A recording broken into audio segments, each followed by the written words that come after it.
আসসালামু আলাইকুম, কেমন আছেন সবাই?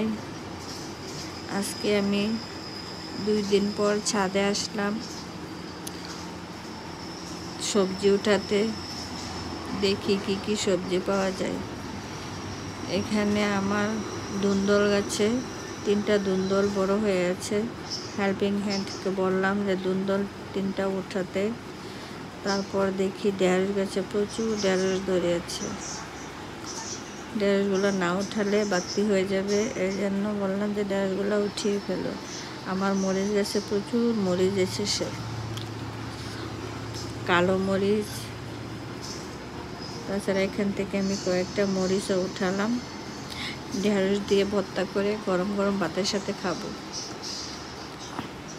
তাছাড়া এখানে দকুয়ের ডাঁটা উঠালাম, নিয়ে রান্না করব।